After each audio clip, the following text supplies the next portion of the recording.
João 6, 66, 67 e 68. Quem achou diz amém. Diz assim: daquela hora em diante, muitos dos seus discípulos voltaram atrás e deixaram de segui-lo. Jesus perguntou aos 12, vocês também não querem ir? E Simão Pedro lhe respondeu, Senhor, para quem iremos? Tu tens as palavras de vida eterna. Nós cremos e sabemos que és o Santo de Deus. Amém? Oremos. Senhor, obrigado pela Tua palavra, nós cremos na Tua palavra, queremos viver de acordo com a Tua palavra, e que mais uma vez eu seja apenas um instrumento para que a Tua palavra, Senhor, entre nos corações e gerem realmente, Senhor, fé e vida para a glória do Teu nome. Amém. Pode se assentar. Nós vamos meditar rapidamente nesses versículos que nós lemos. A princípio a gente olha, nossa, Jesus foi muito duro com os discípulos, né? Perguntando se eles também não queriam ir com o resto da multidão. É importante a gente olhar para esse texto e entender o contexto. Uma regra de hermenêutica, de interpretação bíblica, a mais essencial, fala que a gente jamais deve isolar um texto para entendê-lo. Precisamos olhar tudo o que está acontecendo. E quando nós olhamos para João 6, nós precisamos entender aquilo que vem antes. Você bem sabe que Jesus tem um momento do seu ministério onde todos queriam estar perto dele, ouvi-lo, ver o que ele ia fazer. Ele ensinava de uma maneira diferente, e a multidão estava sempre ali, o apertando. Marcos chega a registrar que, por um momento, a multidão era tanta ao redor de Jesus, que ele e os discípulos não conseguiam parar para se alimentar da maneira certa. Olha isso. Nesse contexto, Jesus, certo momento, chega para os discípulos e diz, vamos nos retirar, vamos para um lugar mais quieto, nós precisamos orar, eu preciso passar algumas instruções para vocês. E nós vamos ver que Jesus atravessa o Mar da Galileia até um lugar mais retirado. Só que quem já foi lá no Mar da Galileia, sabe que se você vai numa montanha um pouco mais alta, você enxerga lá do outro lado. Você consegue enxergar praticamente todo o mar num dia que não tem nuvens. Então, você vê todas as terras que circundam aquele mar, o Mar da Galileia. E Jesus, então, pega o seu barco e vai, e quando chega lá, tem uma multidão já esperando. Eles viram aonde o barquinho estava indo, e alguns andaram 10 quilômetros, 15 quilômetros, contornaram o Mar da Galileia e chegaram até onde Jesus ia para ter esse momento com os discípulos. Ali, Jesus fica compadecido da multidão e novamente ensina, novamente prega, novamente mostra os caminhos da salvação, novamente traz lições preciosas, o tempo vai passando. A barriga do povo começa a roncar, os discípulos chegam para Jesus, Jesus, manda o povo embora, o tempo já passou, alguns andaram muito para chegar aqui, eles não vão encontrar comida pelo caminho, aqui nós estamos num lugar deserto, manda embora, que daí a gente garante que nenhum deles padeça no meio do caminho, desmaie de fome no meio do caminho. Jesus olha para os discípulos, dê vocês mesmos a eles de comer. Jesus já sabia o que ia acontecer, né? Eles não tinham como, não tinha padaria. Um diz, Senhor, mesmo que nós tivéssemos aqui 200 denários, não seria suficiente, não teria aonde comprar pão. O que é que vocês têm? Surge lá os 5 pães e 2 peixinhos, que você conhece bem a história. Jesus faz um milagre fantástico. No Antigo Testamento tinha acontecido sim, multiplicação de pão e peixe, mas foi para dezenas de pessoas, com os profetas. Agora, no Novo Testamento a gente vê Jesus nessa cena, alimentando só de homem mais de 5.000 pessoas. É muita gente. Os estudiosos chegam a dizer que havia mais de 10.000 pessoas ali, tranquilamente. Agora imagine a cena. 2.000 anos atrás, não tínhamos comida industrializada. Não era assim tão prático você ter comida a hora que quisesse. Isso é coisa do nosso tempo. né? Gente gordinha, né? Gente obesa, isso aí era só os reis, né? Só governantes, só gente muito importante naquela época, né? A maioria das pessoas era tudo magrinho, como eu, assim, mais ou menos, né? A gente precisa entender essa cena, porque as pessoas ficam maravilhadas, as pessoas ficam encantadas com aquilo ali. Marcos vai dizer, e Mateus vai reforçar isso, que as pessoas querem agora coroar Jesus como o rei político deles, para libertar eles da opressão romana. E Jesus, então, ele manda os discípulos atravessarem o mar. Eu acredito que os mais inflamados ali, para colocar Jesus numa liderança política, eram os discípulos, né? Jesus insiste com os discípulos, a expressão que Mateus usa lá no capítulo 14, e Jesus despede a multidão, vai orar. No meio da trajetória dos discípulos, lá no meio do mar, vem aquela tempestade, Jesus vai ao encontro deles, andando por sobre as águas. A gente sabe que Pedro anda também sobre as águas, afunda, eles entram no barco, as águas ficam calmas, eles atravessam o mar, lá no outro lado, curam, fazem milagres.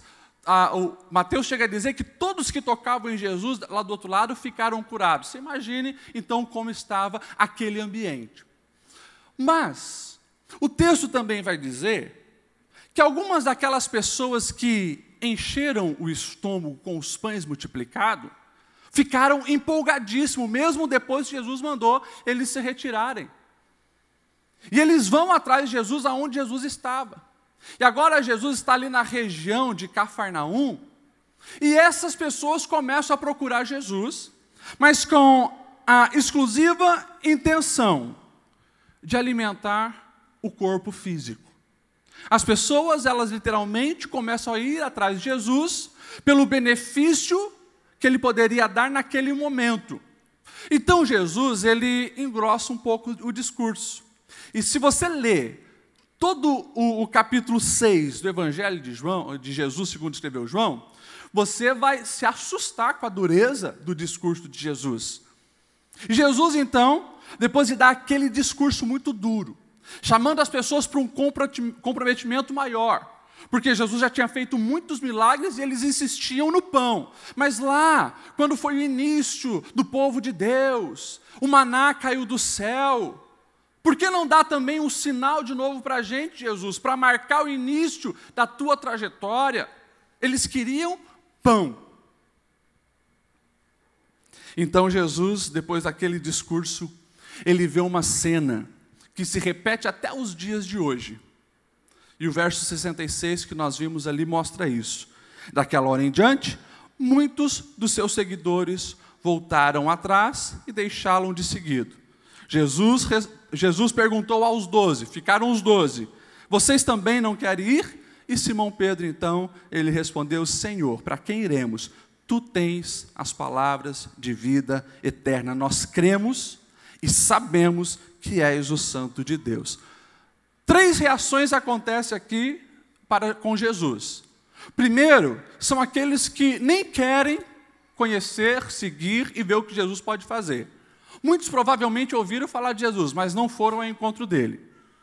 Os que não querem nada. Depois nós vamos ver aqui aqueles que tinham interesse, mas não no interesse na real proposta de Jesus. Tinha interesse egoísta, um interesse apenas neles mesmos. É esses que creem de início até eles verem que estão fora da proposta e abandonam. Então nós temos esse segundo tipo de pessoa que abandona. E a gente poderia entrar aqui em muitos detalhes, no sentido de por que as pessoas abandonam Jesus. As pessoas abandonam a Jesus por decepção com a expectativa. Como eu disse, eles queriam pão literal. Nós vamos ver pessoas que abandonam Jesus porque têm receio de assumir um compromisso mais sério. Esse contexto do discurso é o contexto que Jesus diz, eu sou o pão do céu. Aquele que vem a mim nunca terá fome. Aquele que crê em mim nunca terá sede. E no verso 51 ele vai dizer, eu sou o pão vivo que desceu do céu. Quem come desse pão viverá para sempre. O que esse pessoal que ouvia isso sabia? Jesus estava chamando para um compromisso de vida. É um compromisso de entrega total, mas eles queriam apenas o benefício, não servia para eles. E, claro, dentro desse grupo que abandona, tem aqueles que têm medo. Os que têm medo da consequência de você se entregar totalmente por uma causa dessa. Eles sabiam que Jesus já estava com os seus ensinos, com as suas propostas, inflamando o coração dos religiosos. Os fariseus, saduceus, escribas estavam loucos com Jesus. E sabiam que isso logo ia gerar uma consequência terrível, porque ninguém se metia com esses religiosos que tinham influência na política da época, sem sofrer uma consequência. Então muitos ficaram com medo das possíveis consequências. Mas tem o terceiro grupo, e é sobre esse terceiro grupo que eu gostaria de falar nessa noite. E eu espero que você está dentro desse grupo. É aqueles que permanecem. Amém ou não amém? Tem alguém que permanece aqui no Senhor? Irmãos, para você que permanece, 3 verdades que eu gostaria aqui rapidamente, até às 9 horas nós encerramos, 30 minutos. 3 verdades que eu gostaria que você guardasse no seu coração. Você que resolveu permanecer no Senhor. Você que sabe que Jesus te chama para um compromisso sério. Você que sabe que isso tem consequências práticas na sua vida. Muitas vezes vai sim sofrer perseguição. Muitas vezes vai ser excluído de algum lugar, de algum grupo. Muitas vezes a palavra que Jesus deu vai se tornar literal na sua vida, no sentido de que a espada vai entrar na sua casa, ou seja, um vai para um lado, um vai para o outro por causa da tua fé. Pode acontecer. Mas você que deseja permanecer no Senhor, você que escolheu permanecer, você precisa prestar atenção no motivo que os discípulos que permaneceram, eles falaram. Jesus olha para eles e vocês não vão vazar também? Simão respondeu, Senhor, primeira coisa, para quem iremos? Para quem iremos? Sabe aquela velha historinha que a gente já ouviu, né, os nossos avós falando, que vale mais um pássaro na mão do que 2 voando? Então, isso aqui também se aplica à nossa alma. Para você que escolheu permanecer no Senhor, eu quero incentivar você a jamais trocar o certo pelo duvidoso. Jamais troque o certo pelo duvidoso. Se eu perguntar aqui, quem pode te dar uma paz verdadeira na alma? A resposta é uma só, é Jesus. Quem pode te livrar do fardo do pecado? A resposta é uma só, é Jesus. Se eu perguntar, quem te dá a esperança da vida eterna? A resposta é Jesus. Irmãos, o certo que garante realmente a expectativa da nossa alma quanto à eternidade, nós só temos certeza em Jesus. E a pergunta que fica é, vale a pena trocar Jesus por alguma outra proposta? Jamais. Pedro sabia disso. Para quem iremos nós? Não tem outra opção. É Jesus e é Jesus. A história toda nos mostra que teve pessoas que sim, trocaram o certo pelo duvidoso. O versículo seguinte vai falar de um deles, Judas Iscariotes. Não era Judas Tadeu nem Judas Tomé. O Judas Iscariotes, um dos 12.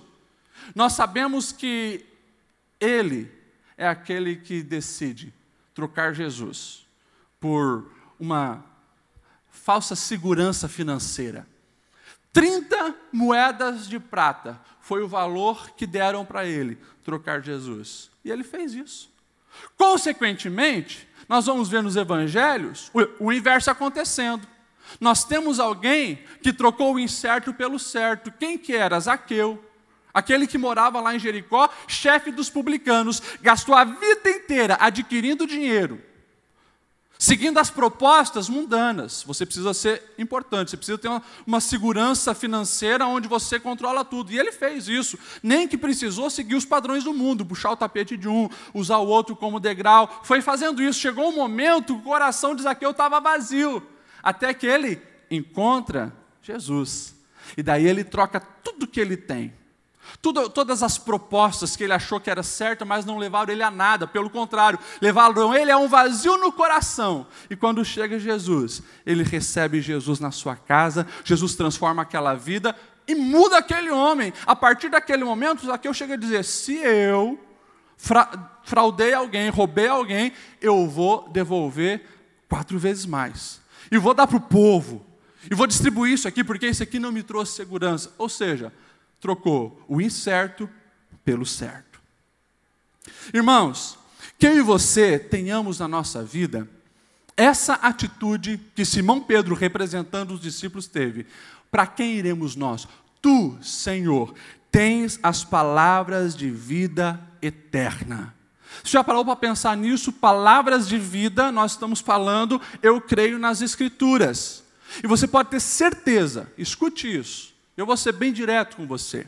Vivemos num mundo onde são muitas as propostas, são muitas as ideologias, na era digital, todo mundo tem voz e vez no WhatsApp, no Facebook, no Twitter, nas redes sociais. Está todo mundo lá colocando as suas ideias. A mídia televisiva está perdendo a força, mas continua sendo um veículo muito importante de disseminar ideias. Está aí. E você tem também aquele que traz as palavras de vida eterna para a sua vida financeira, para o seu casamento, para a sua maneira de educar os filhos, para a maneira com que você deve se comportar em público, para como você deve ser no seu trabalho. Está aqui. As propostas do Evangelho são claras. A pergunta é, será que o seu coração, de vez em quando, não está duvidoso se vale a pena? Será que o seu coração, ele não está inseguro se vale a pena ficar nas propostas de Jesus, porque você está vendo que todo mundo está seguindo o caminho inverso? Ei, eu acredito que tinha centenas de pessoas aqui ouvindo o sermão de Jesus, e foram saindo aos poucos. Ficou somente 12. E dos 12, um também saiu, 11. Nem sempre, e a história nos mostra que raramente, a voz do povo é a voz de Deus. Geralmente, a voz de Deus, ela está no coração do remanescente. Que você venha fazer parte desse remanescente. Agora, não esqueça que a mesma palavra que Jesus falou, alguns ouvidos receberam de uma maneira tão absurda, algo tão, podemos dizer, né, e um dos teólogos chega a dizer, obsceno. Como assim? O pão da vida? O sentido da vida é ele agora? Para alguns ouvidos chegou dessa maneira, para outros não, para outros, os que ficaram, entenderam que aquilo era a dádiva da vida eterna. Irmãos, nós vivemos literalmente a profecia falada por Paulo quando escreveu a Timóteo, sobre ideologia, sobre a verdade, sobre o que acreditar. Se você abrir a Bíblia, 2 Timóteo capítulo 4, verso 3 e 4, você vai ver o apóstolo Paulo orientando Timóteo, dizendo assim, pois virá o tempo em que não suportarão a sã doutrina. Ao contrário, sentindo coceira nos ouvidos, juntarão mestres para si mesmo, segundo os seus próprios desejos. Eles se recusarão a dar ouvidos à verdade, voltando-se para mitos. Isso aqui está acontecendo, sim ou não? Irmãos, ao mesmo tempo que a internet, ela abre uma janela do mundo, para o mundo, na sua sala da sua casa, os estudiosos têm visto que ela também tem criado os guetos virtuais e guetos ideológicos.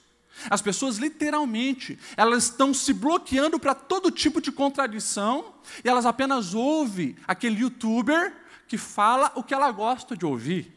Ela adiciona nos seus contatos nas redes sociais apenas pessoas que pensam da mesma maneira.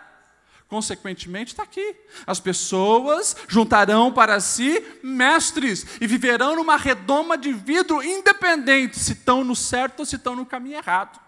É o que está acontecendo hoje. Que nós possamos, meus irmãos, ficar com a verdade. Eu me preocupo com algumas pessoas que andam pelas redes sociais, andam pelos caminhos virtuais, ou muitas vezes em parcerias reais mesmo, deixando-se influenciar sem passar aquelas ideologias pelo filtro da palavra de Deus. Cuidado, irmãos. Esses dias, por exemplo, vi na rede social de um cristão, né, uma música lá secular e ela colocou bem grande: esse é o meu lema de vida. Falei, uau, deve ser profundo, né? Uma letra deve ser muito boa. Daí estava lá, de um cantor aí, né, uma música chamada Vive Intensamente. Nunca desista, vá em frente até acertar. Nunca deixe que o medo impeça de tentar. E olha só, leve na raça, faça o que o coração mandar. Não deixe nada para depois, não dá para esperar. A Bíblia diz, como assim desconfia do futuro e siga em frente? Se a Bíblia diz que nós podemos entregar o nosso futuro ao Senhor e confiar nele.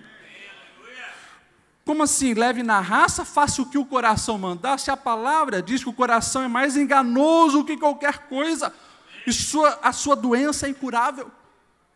Como assim não deixe nada para depois, não dá para esperar? Se Eclesiastes 3 fala que há tempo para todas as coisas. Isaías 40 diz que aqueles que esperam no Senhor renovam as suas forças. Salmo 40 diz, esperei com paciência no Senhor, se inclinou para mim, ouviu meu clamor. Como assim? É um lema de vida que leva à morte. Irmãos, isso aqui é uma receita para o fracasso de qualquer vida. E, de uma maneira muito sutil, evidencia a proposta do mundo sobre o que é viver intensamente. Viver intensamente para o mundo é viver irresponsavelmente, onde você faz o que os desejos pecaminosos querem sem medir as consequências. Faça tudo o que o coração mandar, para você ver se você não destrói a sua vida, a sua família, a sua casa e tudo que está ao seu redor. Então, meus irmãos, cuidado. Só o Senhor tem a palavra de vida eterna. Não troque o certo pelo duvidoso. É o que o Senhor fala ao seu coração nessa noite. E o certo é apenas um caminho que nos leva a Deus. Jesus Cristo. Segunda lição que eu gostaria que você levasse é que você continue alimentando na sua alma esse desejo pela eternidade. Olha a resposta de Simão: para quem iremos?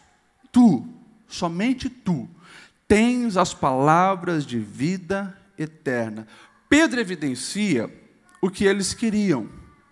Eles queriam não apenas coisas limitadas, coisas passageiras, eles queriam algo que dura muito mais. Eles queriam a eternidade. Quando nós vamos para a palavra de Deus, já que nós estamos com esse tema falando nesse mês, Eclesiastes 3:11, olha só o que na sabedoria e inspiração de Deus Salomão escreveu.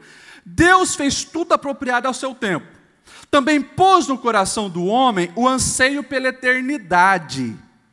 Mesmo assim, o homem não consegue compreender inteiramente o que Deus fez. Irmão, você pode acreditar em Deus ou não, você pode ler a Bíblia todo dia ou não, não importa o caminho que você for seguir, tem podemos dizer, algo no seu coração, no seu DNA da alma, tem um desejo pela eternidade. Tem um propósito que vai muito além do que esse mundo pode oferecer. E aí a gente começa a entender por que o desespero das pessoas hoje. É porque justamente elas querem suprir essa necessidade da alma pela eternidade com coisas que não são eternas. Daí não dá certo mesmo. Daí só consegue dormir com comprimido. Daí vai ficar 30, 40, 50 anos fazendo terapia e precisando de fluoxetina. Por quê? Porque a alma deseja algo muito além das coisas terrenas, mas as pessoas continuam querendo suprir esse vazio com coisas terrenas. A palavra, irmão, está recheada de passagem que mostra isso para nós. Jó 8:9, nossos dias na terra não passam de uma sombra. 1 Pedro 2:11, amados, insisto em que como estrangeiros e peregrinos no mundo, estrangeiros e peregrinos no mundo, quer dizer que nós somos peregrinos, estamos aqui de passagem? Sim. 2 Pedro 3:13, todavia, de acordo com a sua promessa, esperamos novos céus e nova terra, onde habita a justiça. O escritor C.S. Lewis, ele fala uma frase extremamente interessante, olha só: se eu descobrisse dentro de mim mesmo um desejo que nenhuma experiência deste mundo pudesse satisfazer, A explicação mais provável é que eu fui criado para outro mundo. Essa é a nossa realidade. Nós fomos projetados para uma eternidade. Estamos aqui de passagem, sim. Faça tudo o que você puder fazer de acordo com a instrução de Deus aqui nessa terra. Mas lembre, nada do que você encontrar aqui vai satisfazer esse desejo que você tem pela eternidade. Portanto, você precisa entender que a nossa passagem aqui na terra, ela acaba. Eu lamento que muitos só entendem isso quando estão no momento fúnebre. E é por isso que o próprio Salomão diz, né? Mais vale estar numa casa de luto do que na casa onde há festa. Por quê? Porque na casa de luto a gente pensa a respeito da vida. A gente pensa a respeito da morte. Na casa de luto, a gente sabe que um dia também a morte vai chegar. E a gente questiona a maneira que estamos vivendo. É lamentável que a gente só para pensar nisso em velório. Mas sim, meus irmãos, vai acabar a nossa passagem aqui na terra. E quem não entende o Evangelho e vê os crentes, os cristãos, o remanescente, aqueles que permaneceram, investirem nas coisas eternas, eles acham que você é louco. Eles acham que você não bate bem da cabeça. Mais uma vez, profeta Paulo, 2 Coríntios 4, 3 e 4 diz assim: se o nosso evangelho está encoberto, para os que não estão perecendo, é que está encoberto. O Deus desta era com D minúsculo, tá? Não é do nosso Deus, o Deus dessa era, o Deus ideológico está por aí, cegou o entendimento do descrente, para que não vejam a luz do evangelho da glória de Cristo, que é a imagem de Deus. Ou seja, meus irmãos, tem pessoas que vai achar loucura você estar aqui no domingo à noite. Eles estão talvez em casa, esperando os resultados do futebol, ver Fantástico e tal, você está aqui. Eles não entendem como é que você recebe o teu salário e separa 10% para a igreja, para investir no reino de Deus. Não entende, isso é loucura. Eles não entendem como é que você gasta tempo em oração. Eles não entendem como é que você para ler um livro escrito, né, há mais de 2.000 e 3.000 anos atrás. Eles não entendem. Para o mundo tudo isso é loucura. Eles não entendem como é que você perdoa aquela cunhada que falou mal de você. Não entende como é que você estende a mão para ajudar aquele que tentou puxar o teu tapete. Tudo isso, todas as propostas do Evangelho, meus irmãos, é loucura para o mundo. Mas para nós que estamos sendo salvos, que somos salvos, que estamos em Cristo, nós sabemos que tudo isso é manifestação do poder de Deus em nós. E eu te garanto, e eu tenho falado isso, quando nós deixamos o Espírito Santo nos conduzir, quando essa palavra se torna regra na nossa vida, você pode ter certeza que a sua alma vai ser saudável, a sua alma vai ter estabilidade. Deixa eu correr aqui, porque senão não vai dar tempo do último tópico. Mas que nós venhamos alimentar cada vez mais o desejo na eternidade. E quando eu falo disso, você precisa entender que nada do que você faz, nada que você fará, vai ter sentido se não for pensando em coisas eternas. Paulo, continuando ali em Coríntios, 2 Coríntios nós estávamos falando, ele diz algo maravilhoso. Ele diz assim, olha, por isso nós não desanimamos. Embora exteriormente estejamos a nos desgastar, interiormente estamos sendo renovados dia a dia. Por quê? Porque houve perseguição, pela maneira que eles estavam vivendo. Pois o nosso sofrimento leve e momentâneo dessa vida estão produzindo para nós um eterno peso de glória, mais do que todos eles. E olha só, a última fala de Paulo. Assim, irmãos, vamos fixar os nossos olhos naquilo que não se vê. Porque tudo aquilo que a gente vê é passageiro, é transitório. Mas o que nós não conseguimos ver, aquilo que você deixa na alma de alguém, o bem que você faz, a busca por Deus, aquilo que alimenta a tua alma, as coisas que não se vê, é isso que é eterno. Para pensar. em todas as tuas atividades essa semana. Se tiver, escute isso, se tiver alguma coisa que você está fazendo, e você olha para aquilo e você diz, cara, mas isso não faz sentido para mim que creio na eternidade. Isso não faz sentido para mim que eu sei que as coisas aqui passarão. Analisa todos os seus feitos. Tudo que você faz. Pastor Ledial, mas daí é loucura de vida? Não. É uma maneira de você tirar toda a distração que consome o teu tempo e tem te afastado das coisas eternas. Vai tirando. Não, pastor, mas aí eu vou ter que parar de trabalhar. Não. Deus te colocou no teu trabalho para investir na eternidade. Lá você representa Jesus, lá você edifica vidas, lá você trabalha e leva o sustento para a tua casa, deixa marcas de responsabilidade na vida dos teus filhos. Opa, é coisa eterna. Tá, pastor Lediel, o senhor quer dizer então que, tipo, o FIFA 18 que eu jogo lá, vou ter que cortar? Talvez. Sim ou não? Responda essa pergunta. Tem valor eterno? Pode ter valor eterno? Sim.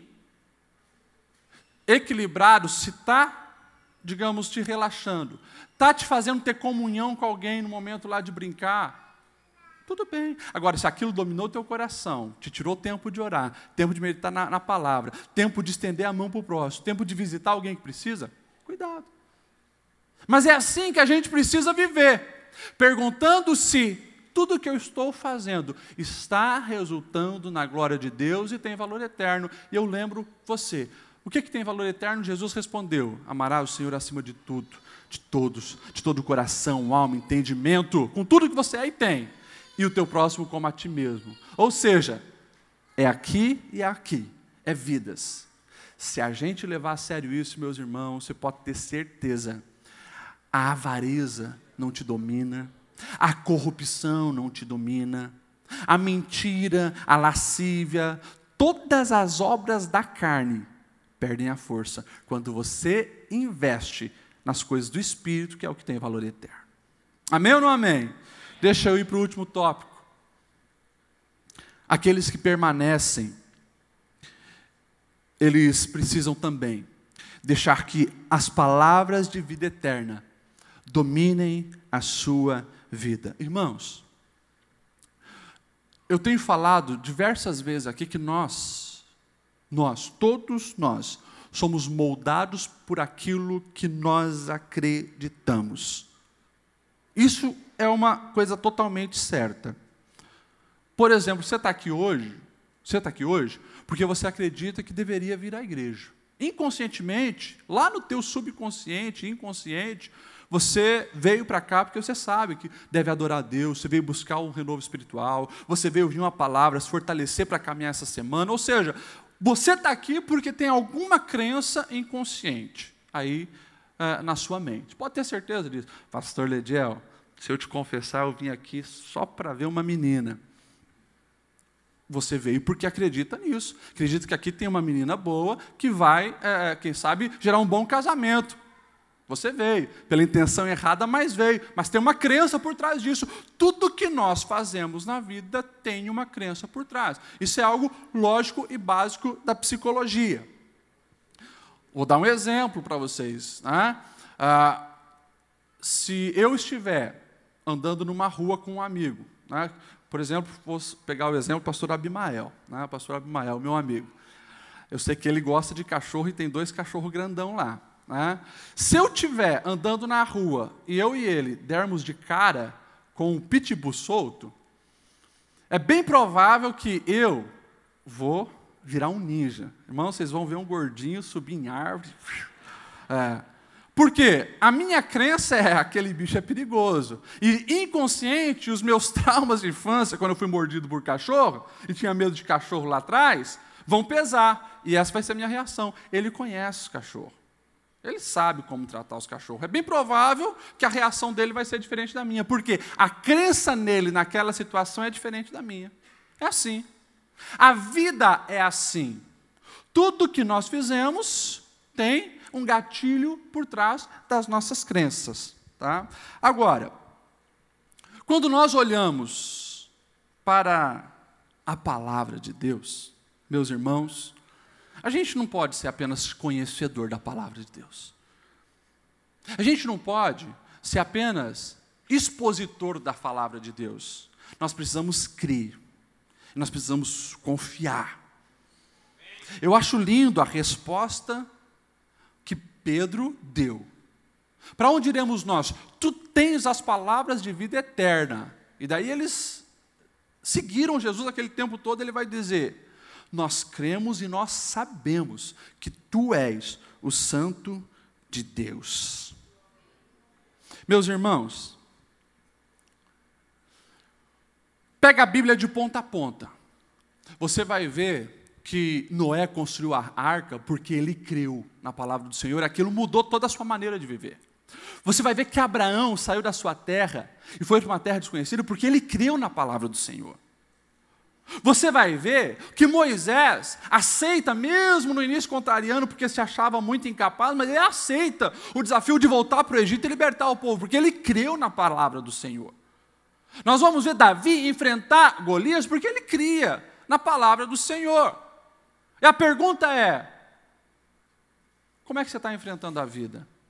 Crendo ou descrendo, desacreditando nas palavras do Senhor? E aqui, eu queria que você abrigasse o seu coração, abrigasse a sua alma na palavra do Senhor. Irmãos, quando você diz que eu creio nas Escrituras, eu creio nos ensinos de Deus, eu creio no que Jesus falou, isso aqui potencializa a sua maneira de viver nos nossos dias. Dias de confusão, dias de pecado, dia de miséria, dia de engano, dia de corrupção. Mas quando você ouve o seu mestre dizendo: venha a mim todos que estão cansados e sobrecarregados, eu vos aliviarei. Se você crê, você sabe aonde encontrar alívio para a sua alma. Meus irmãos, quando nós estamos com medo da circunstância que nós vivemos, nós podemos ouvir a voz do Senhor, assim como falou para aqueles discípulos no meio da tempestade: ei, não temas, sou eu que estou aqui. A gente pode acreditar nessa palavra e saber que mesmo diante das tempestades da vida, nós podemos acalmar e descansar nele. Assim como ele falou para Jairo. Jairo chama Jesus para ir para a sua casa ressuscitar a filha que estava morta. Quando Jairo saiu, a filha estava enferma. Mas quando ele está chegando, os mensageiros da negatividade chegam lá: ó, Jairo, nem incomoda mais esse mestre aí, cara, tua filha morreu. Na mesma hora, Jesus olha para Jairo: Jairo, não temas, crê somente. Olha a opção: crê no caos ou crê na palavra de Jesus? Jairo creu na palavra de Jesus, levou Jesus para a sua casa. Jesus expulsou todos os duvidosos, olhou para aquela menina: menina, levanta. Na mesma hora levantou. Ou seja, diante das coisas que me amedrontam na vida, eu aqui tenho uma palavra que diz: filho, acalma o coração, não tenha medo, eu estou aqui. Se você crê que Jesus está aí, então descansa o teu coração. Quando nós podemos olhar para o que Jesus diz, Ele é aquele que promete estar sempre conosco. E eu estarei com vocês até o fim, todos os dias, até a consumação dos séculos. Ele é aquele que diz, Mateus 28, toda autoridade me foi dada nos céus e na terra. Irmãos, você crê nisso, sim ou não? Então, crente precisa ter medo de demônio? Crente precisa ter medo da gangue que está assaltando lá na tua rua? Crente precisa ter medo do caos político que está instalado na nossa nação? Se toda a autoridade foi dada a Deus, ao nosso Cristo, nos céus e na terra, eu posso descansar. Eu posso ter um refrigério na minha alma, porque Ele tem poder. E se eu estou passando por uma prova, eu também confio que Ele está comigo e usando isso como um fator pedagógico para me ensinar. É assim a vida do cristão, meu irmão. Se nós acreditamos na palavra, não tem outro caminho. A gente precisa viver o que o Senhor fala. Poderia aqui falar tantos outros versículos, a gente podia passar a noite inteira aqui, só analisando o que Jesus falou e ter um conforto para a nossa alma. Olha só, João 16:33, eu lhes disse essas coisas para que vocês creiam em mim e tenham paz. Ei, filhos, neste mundo terão aflição, contudo tenham ânimo, eu venci o mundo. Quantas vezes o Senhor repetiu, filho, tem de bom ânimo, filha, tem de bom ânimo, é o que o Senhor fala para a gente. O mundo é mau, Ele deixou claro, mas tem de bom ânimo, eu venci o mundo, eu estou contigo. Irmãos, nós temos motivo para ter um abrigo para a nossa alma, para independente do que pensam da gente, falam da gente, a gente sabe que o Senhor ao nosso respeito, Ele diz, ei, não foi vocês que me escolheram, mas eu escolhi vocês. E designei vocês para um grande propósito de frutificação. João 15, verso 16. Ou seja, vão chamar a gente de feio, vão chamar a gente de retardado, vão chamar a gente de um monte de coisa. Você sabe quem você é em Cristo. O problema que muitos cristãos estão vivendo é, não creem na palavra, não creem na Sagrada Escritura. Mas você crê, amém? Quero que você se coloque em pé. Eu quero orar por você, porque eu sei que o Espírito Santo está falando ao seu coração. Irmãos, nós precisamos entender que ter a certeza da eternidade nos faz viver diferente na nossa vida, de uma maneira muito melhor. Diz um escritor chamado William James, que a melhor maneira de uma pessoa viver a vida é investir naquilo que vai ver mais do que ela, ou seja, que vai ter resultado além dela. E eu não sei como é que tem sido os seus dias, eu não sei como é que tem sido o seu início de ano. Para algumas pessoas eu tenho conversado, tenho aconselhado, tenho procurado a gente. Nós fazemos questão de orar, pega a lista lá de membros da sede, a gente ora nome por nome, às vezes a gente não sabe, fica ali 10 minutos orando por um nome, talvez é você que realmente está passando por um momento difícil. E a minha oração nessa semana tem sido, Senhor, desperta o seu povo para crer de fato na Tua palavra.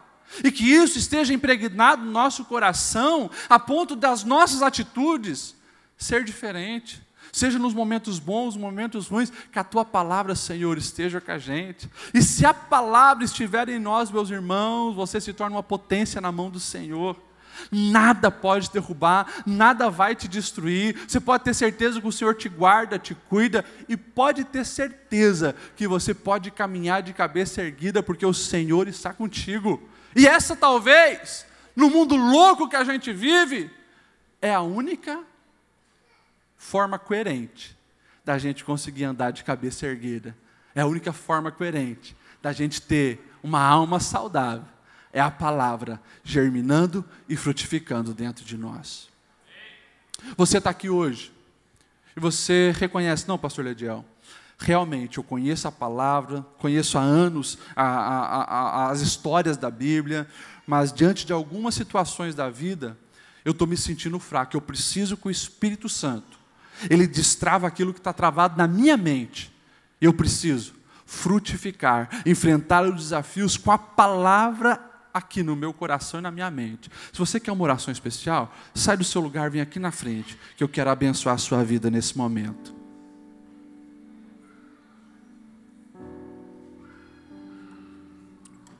Aleluia, aleluia, aleluia. Deus é bom, Deus é bom, Deus é bom. Vamos adorando, vamos cantando, vamos agradecer o nome do Senhor. Você vai vindo, vem e vai conversando com Deus. Vem e vai falando, Senhor, é diante dessa situação que eu preciso que a Tua palavra flua. É diante dessa situação que eu preciso, Senhor, ter uma compreensão melhor. Pra onde iremos nós? Só Tu tens a vida eterna. Pra onde iremos nós? Só Tu tens a vida eterna.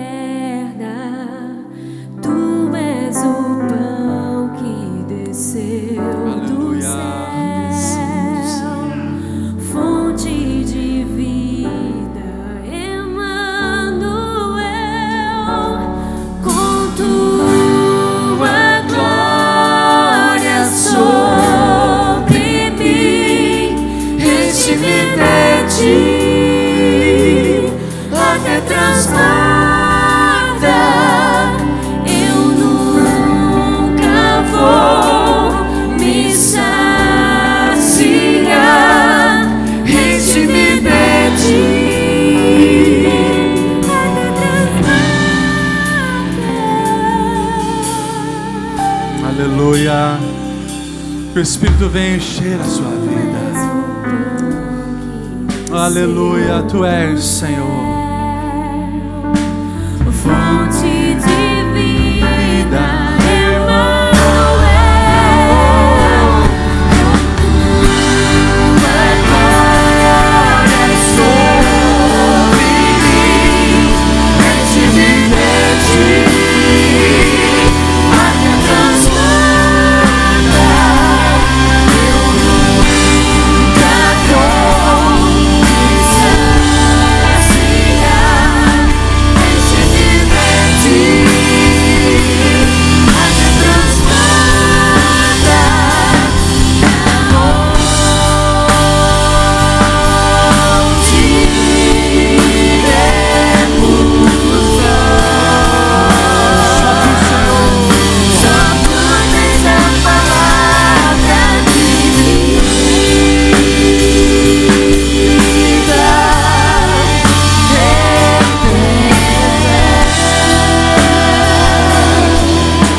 Aleluia. Eu vou orar por você. Eu queria que você assumisse um compromisso com Deus nesse momento. Talvez você pergunte: pastor, realmente, em momentos decisivos na minha vida a palavra não flui. E responda para você: quanto tempo você tem gasto com a palavra?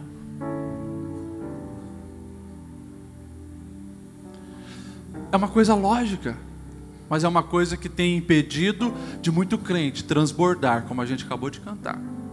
Não transborda porque está raso mesmo. Não transborda porque você não procura encher. Esses dias eu estava atendendo uma pessoa: pastor, eu acho que eu estou quase me desviando, porque eu não sinto Deus.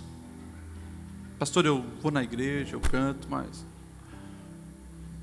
E eu comecei a conversar sobre a vida familiar dela, e ela falou: pastor, meu marido, ele sente Deus, ele conhece Deus, ele tem uma fé. Eu só fiz uma pergunta para ela: as coisas espirituais, você tem feito o que teu marido faz? Ah, não, pastor, ele ora 1 hora direto, 2 horas direto, ele acorda e lê a palavra. Você quer ter o resultado que ele tem, sem pagar o preço que ele paga. Isso não existe, irmãos. No mundo espiritual é assim também. O Senhor te chama para você mergulhar nas Escrituras. Quando você mergulha nas Escrituras, você vai ser como o pastor Aguiar falou, o John Bunyan, citando o Spurgeon: não importa onde furar, a gente vai transbordar a Bíblia, a palavra. Quando alguém te ofender, quando alguém te perseguir, quando surgir uma situação impossível, que seja financeiramente, na família, você sempre vai ver a palavra vindo, porque você se alimentou e agora transborda, e o Senhor vai te abençoar. Então eu vou orar por você, mas assuma esse compromisso: mergulhar na palavra. Deus, nós te agradecemos, Senhor, pela direção do Teu Espírito Santo, que nos orienta, Senhor, a crer nas Sagradas Escrituras. E nós queremos aqui abençoar essas pessoas que vieram à frente, que precisam, Senhor, ter uma experiência diferente com a palavra. Ah, Deus, a Tua palavra é a verdade, e a Tua palavra, Senhor, que nos garante a vida eterna. Para onde iremos nós? Não tem outra opção. Não tem dinheiro, não tem poder, não tem fama, não tem amizade, não tem festa, não tem farra, não tem bebedeira. Nada supre a nossa alma, Senhor, é somente em Ti. Por isso, Senhor, que a Tua palavra esteja no coração dos Teus filhos. Que quanto eles mais leem, mais eles desejem. Que quanto mais eles desejam, eles mais leiam. E isso vire, Senhor, uma rotina abençoada na vida dos Teus filhos, resultando em vida prática, em escolhas sábias, em decisão ousadas, tudo para a glória do Teu nome, Senhor. Eu abençoo cada um dos Teus filhos que chegou aqui na frente, e peço, Senhor, que eles realmente venham viver em 2018 uma experiência diferenciada contigo, com a Tua palavra. Inflame esses corações, Senhor. Desperta-os para Ti através da palavra, e que nada e ninguém possa os conter na decisão, Senhor, de cumprir os Teus propósitos na vida deles. Faça o Teu querer, Senhor. Rompa as barreiras e glorifique o Seu nome na vida dos Teus filhos, em nome de Jesus. Amém.